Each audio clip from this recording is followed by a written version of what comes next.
ইলাহরে দর বিনাই বালারি বালারে কি মুমিন ভাই ইলাহরে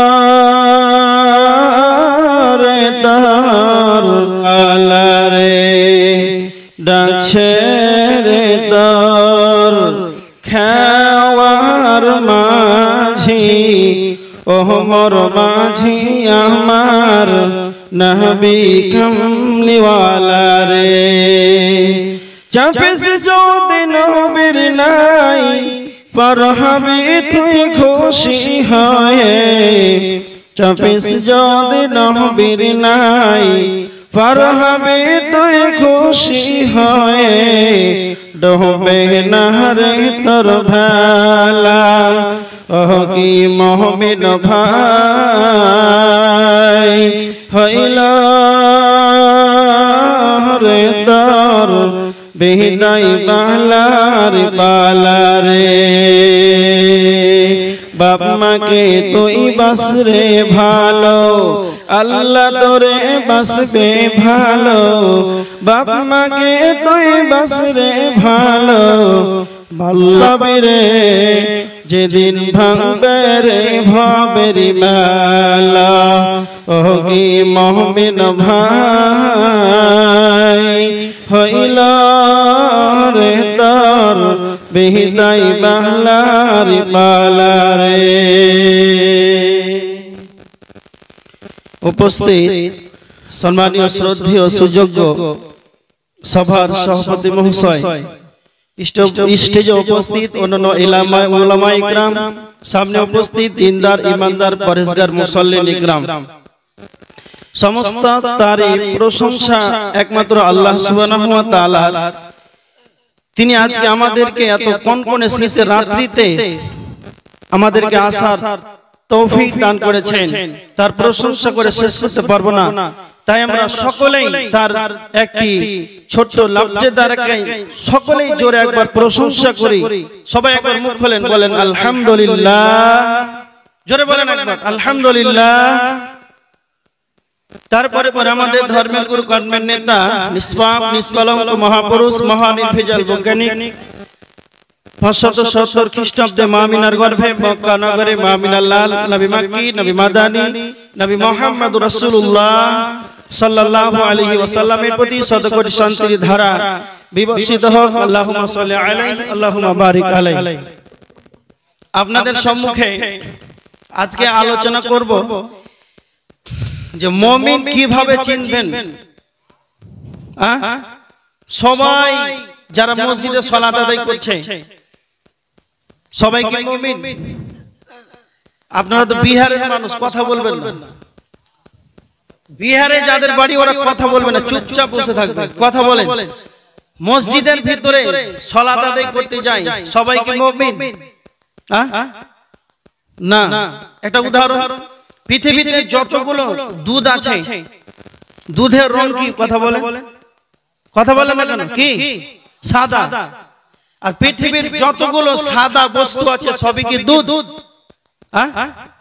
সব দুধ নয় তার মানে পৃথিবীর যত দুধ আছে সবই সাদা কিন্তু যতগুলো যাবতীয় বস্তু সাদা আছে সব সাদা দুধ নয় অনুরূপ পৃথিবীতে এখন মসজিদে ঢুকে দেখছেন সবাই আল্লাহু আকবার নিয়ত মানছে বড় জুব্বা পরে আছে তো ভাবছেন সবাই ঈমানদার একটা কথা মনে রাখবেন পৃথিবীর সমস্ত ঈমানদার নামাজি কিন্তু সমস্ত নামাজি ঈমানদার নয় খুব ভালো করে কথাগুলো শুনবেন একটা হাদিস আল্লাহ রাসূল সাল্লাল্লাহু আলাইহি ওয়াসাল্লাম বলেছেন তিরমিজির হাদিস 2205 নম্বর হাদিস আল্লাহ রাসূল সাল্লাল্লাহু আলাইহি ওয়াসাল্লাম বলেছেন ইসবিহুর রাজুলু মুমিনান ওয়া ইয়ামশি কাফিরান এমন একটা যুগ আসবে এমন একটা সময় আসবে যে মানুষ সকালে ঈমানদার থাকবে সন্ধ্যায় বেঈমান হয়ে যাবে আপনারা বিশ্বাস করছেন না করেন না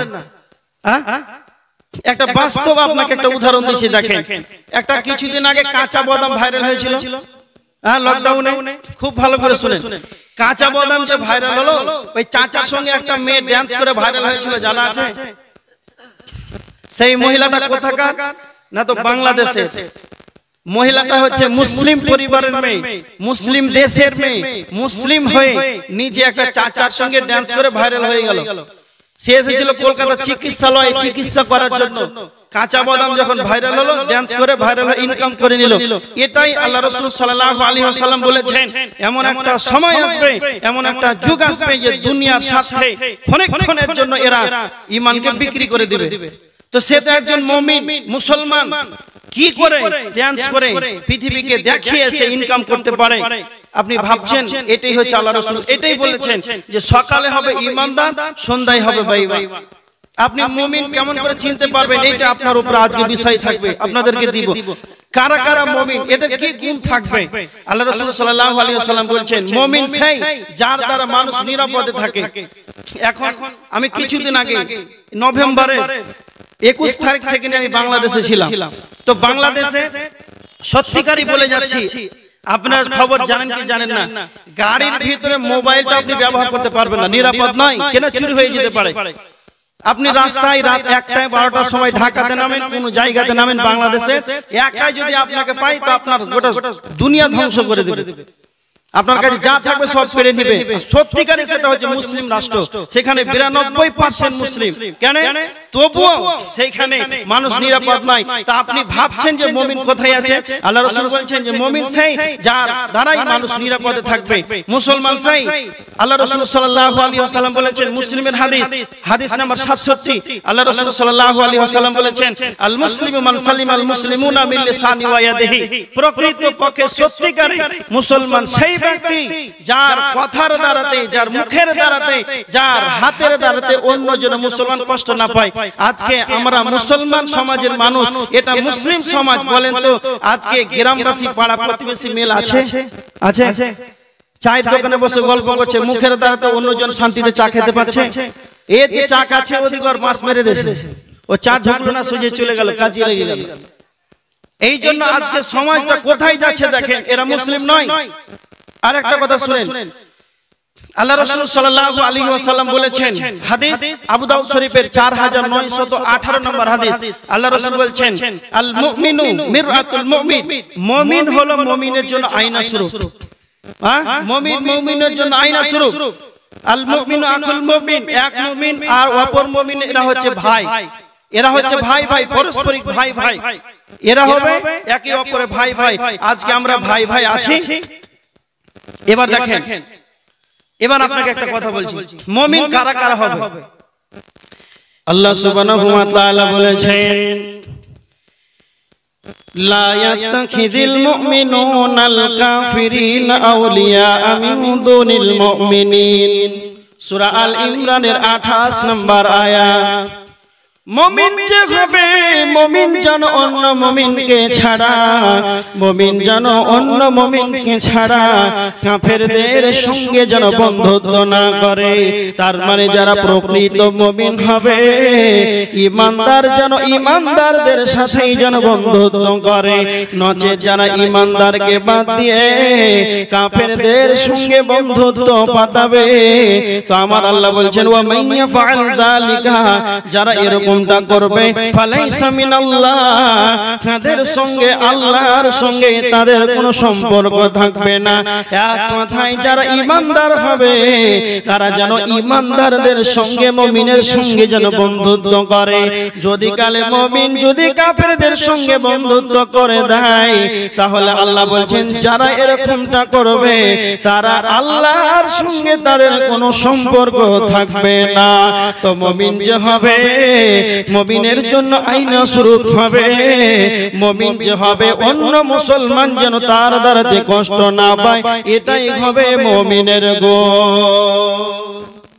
আরেকটা হাদিস, এটা হচ্ছে সূরা আল ইমরানের 28 নম্বর আয়াত। পয়েন্টগুলো খুব মনে রাখেন। মুমিন যে হবে, মুমিন যেন মুমিনের সাথে বন্ধুত্ব করে। লাভ কি হবে? লাভ কি হবে? ধরেন আপনি ঈমানদারদের সঙ্গে বন্ধুত্ব করছেন, আপনার বন্ধু যে এশার সালাত আদায় করলে জলসা শুনতে এসে, তো আপনি তো অবশ্যই করবেন। আর যেগুলো মার্কেটে ঘোরা মাল, এরা তো একবারও মাগরিব কি, আয়েশার কি, আসর কি কিছু বুঝে না। এরকম আছে না নাই? আর যাদের বন্ধু হবে ভালো, এরা 5 ওয়াক্ত নামাজি হবে, অবশ্যই তার সাথে নামাজ পড়বে ইনশাআল্লাহ, এতে কোনো সন্দেহটা। এই জন্য মুমিন বানাবেন পরহেজগার দেখে, মুমিন বানাবেন ঈমানদারকে দেখে। এবার দেখেন মুমিন যারা হবে এদের কি হবে? আল্লাহর নবী বলেছেন 13 নম্বর হাদিস, বুখারীর হাদিস, আল্লাহর নবী বলেছেন লা ইউমিনু আহাদুকুম হাত্তা আহিব্বা লিআখিহি মা তুহিব্বু লিনাফসিহি। আল্লাহর নবী বলেছেন মুমিন সেই ব্যক্তি হবে নিজে যেটা পছন্দ করবে অন্যর জন্য সেটা পছন্দ করবে, নিজের জন্য যেটা পছন্দ করবে সেটা তার ভাইয়ের জন্য সেটা পছন্দ করবে। একটা হাদিস শুনে রেখে দেন, তিরমিজি শরীফের হাদিস 2200। আল্লাহর নবী বলেছেন তিরমিজির হাদিস 2305 নম্বর হাদিস, আল্লাহর নবী হযরতে আবু হুরায়রা রাদিয়াল্লাহু তাআলা আনহুর হাতকে ধরে বললেন, আবু হুরায়রা তুমি 5টা কথা শুনে রেখে দাও। নবীজি আবু হুরায়রাকে 5টা কথা বললেন, আর 5টার ভিতরে 4 নম্বর আবু হুরায়রাকে বললেন, আবু হুরায়রা ওয়াহসিন ইলা জারিকা তাকুন মুমিনান ওয়াহসিন ইলা জারিকা তাকুন মুমিনান।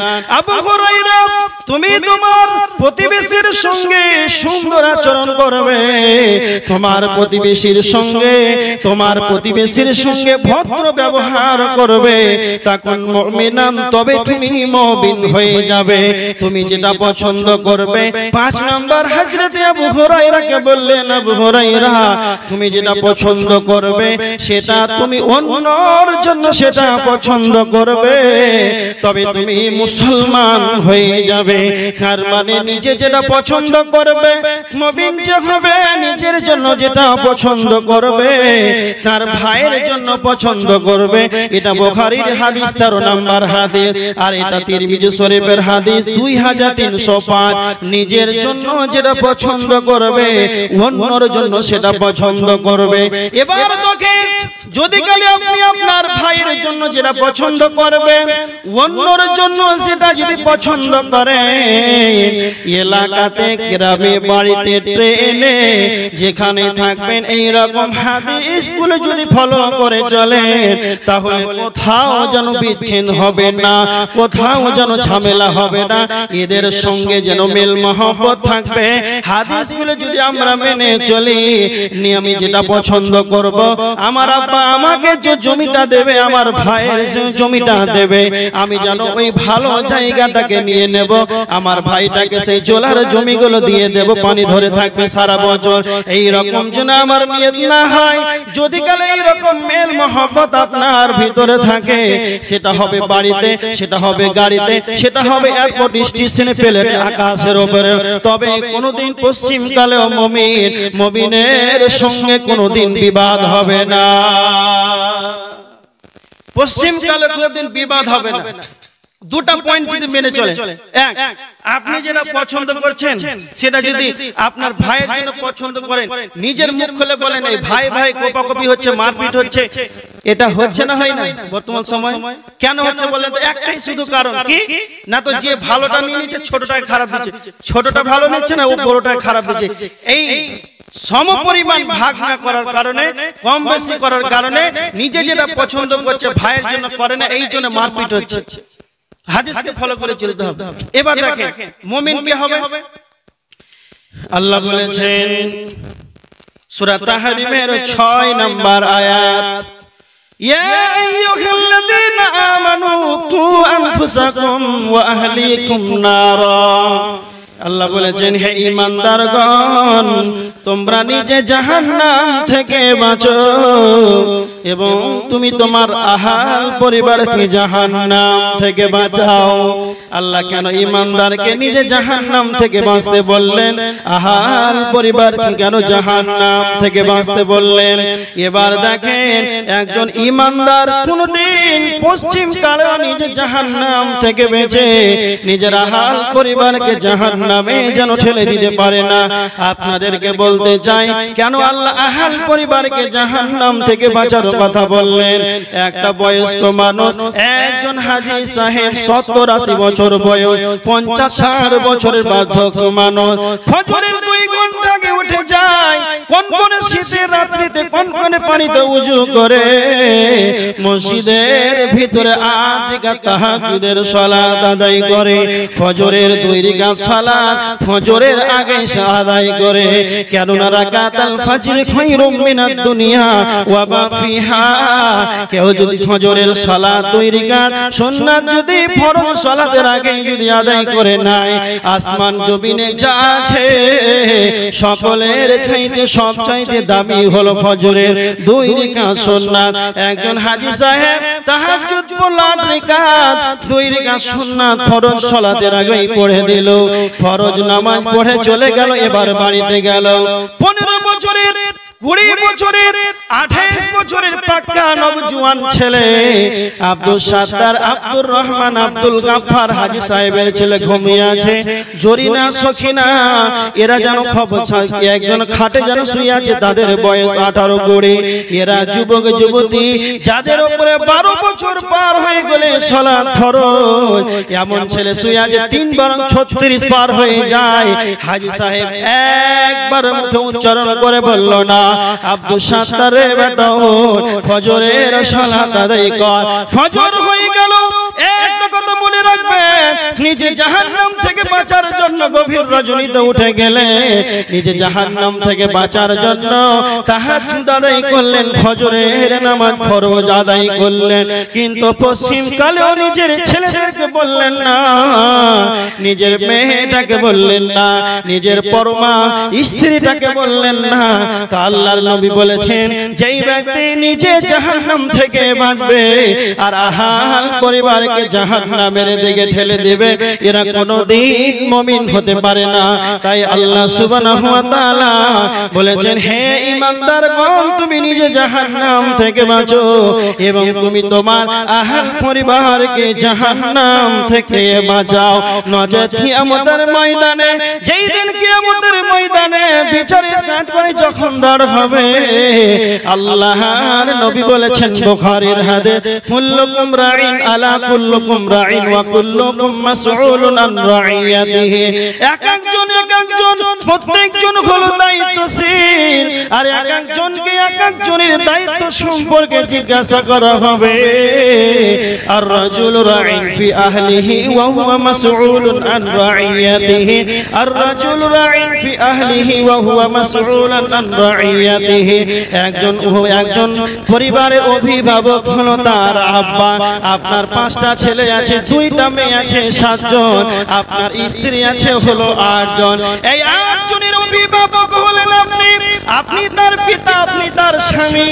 যদি কালে নিজের স্ত্রী যদি সালাত আদায় না করে, নিজের বিবি বাল বাচ্চা যদি সালাত আদায় না করে, এরা যদি বেনামাজি হয়, তাহলে আপনি হলেন তাদের অধীনস্থদের মালিক। এই মালিকানা সত্ত্বে কিয়ামতের ময়দানে আল্লাহ জিজ্ঞাসিত করবেন। জবাব যদি না দিতে পারে তবে জাহান্নাম যেতে হবে।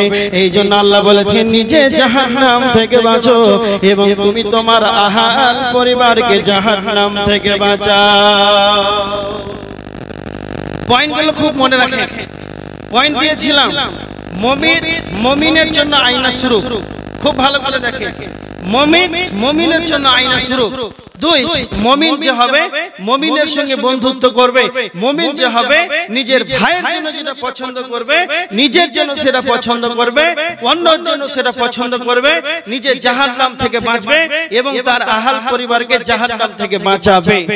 এইগুলো হচ্ছে মুমিন। এবার দেখেন, আপনি আপনার নিজের দিকে একবার মিলিয়ে দেখেন তো, যতগুলো বয়স্ক বয়োবৃদ্ধ মানুষ আছে, যে আপনি আপনার নিজের সন্তানদেরকে, নিজের স্ত্রীকে, নিজের মেয়েটাকে বলেন, ফাতেমা, জরিনা, সখিনা, উঠো, আজান হয়ে গেছে। আপনি যে সালাত আদায় করে চলে এলেন, আপনার ছেলে যে সকাল হলো 8:30, এর জবাব কে দিবে? এর জবাবটা কে দিবে? খুব ভালো করে।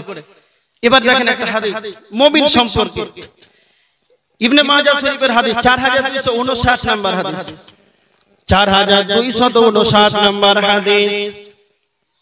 আনসারীদের এক ব্যক্তি নবীজির কাছে এসে বললেন, ইয়া রাসূলুল্লাহ, আপনি বলেন ফাআইয়ুল মুমিনিনা কিয়াসু, সবচাইতে বুদ্ধিমান মুমিন কে? সব চাইতে বুদ্ধিমান মুমিন কারা? তো নবীজি বললেন আকসারুহুম লিল মাউতি যিকরা, আকসারুহুম লিল মাউতি যিকরা। জয় ভাই আর পরে বলছি, আল্লাহর নবী বলেছেন আকসারুহুম লিল মাউতি যিকরা, যেই ব্যক্তি বেশি বেশি করে মওতটাকে স্মরণ করবে, যেই ব্যক্তি বেশি বেশি করে মরণটাকে স্মরণ করবে, সেই ব্যক্তি হলো সব হইতে চালাক। এবার দেখেন যারা ঈমানদার হবে, যারা মুমিন হবে, এরা সবা সর্বদা যেন মরণটাকে স্মরণ করবে। এই গ্রামের ভিতরে এত বড় এলাকা, আপনারা আমার সম্মুখে যতজন বসে আছেন সকলে একবার অন্তরের অন্তরস্থল থেকে নিজের বিবেক থেকে বলেন, আপনি কি মওতটাকে কোনোদিন স্মরণ করেন? জীবিত আছি, জলসা শুনছি, ছেলে মেয়ে বিবি বাল বাচ্চা নিয়ে কত আনন্দ ভোগ করছি, যখন আত্মাটি বেরিয়ে যাবে আলামে বারজাকে কবরের জগতে চলে যেতে হবে, নীরব নগরে সেই জায়গাতে 3 হাত করতে 5 হাত দূরে কবরে শুয়ে থাকবো একাকে। সেখানকার খবর যাবে না, সেখানকার খবর আসবে না। এরকম কি কোনোদিন আমরা মওতটাকে বলে কোনোদিন স্মরণ করে? না না না। যেই ব্যক্তি চালাক ঈমানদার হবে, এ সবা সর্বদা যেন মওতটাকে যেন স্মরণ করবে। যারা চালাক হবে, এখানে দুইটা কথা বলা আছে হাদিসের ভিতরে। আল্লাহ রাসূল সাল্লাল্লাহু আলাইহি ওয়াসাল্লাম বলেছেন, যেই ব্যক্তি বেশি বেশি করে মরণকে স্মরণ করবে, এ হচ্ছে চালাক। নাম্বার 2, জীবনে বেঁচে থাকাকালীন জীবন তো চাই, পৃথিবীর বুকে যে বেঁচে থাকাকালীন সে কিয়ামতের ময়দানে কি আখিরাতের জন্য, পরকালের জন্য সে অগ্রিম আমলগুলোকে পাঠিয়ে দেবে।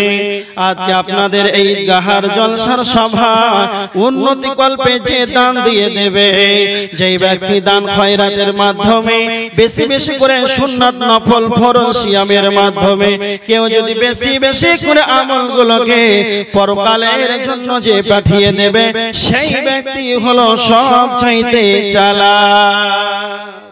সব চাইতে হচ্ছে চালাক। এখানে একটা কথা বল, মুমিন হতে গেলে এটা মুমিনের কতটা দাম আছে আপনারা কি জানেন? এটা কথা বলেন, খুব ভালো করে বুঝে। মুমিনের কত দাম আপনারা কে বলতে পারবেন? একজন মুমিনের কত দাম কে আছেন বলতে পারবেন?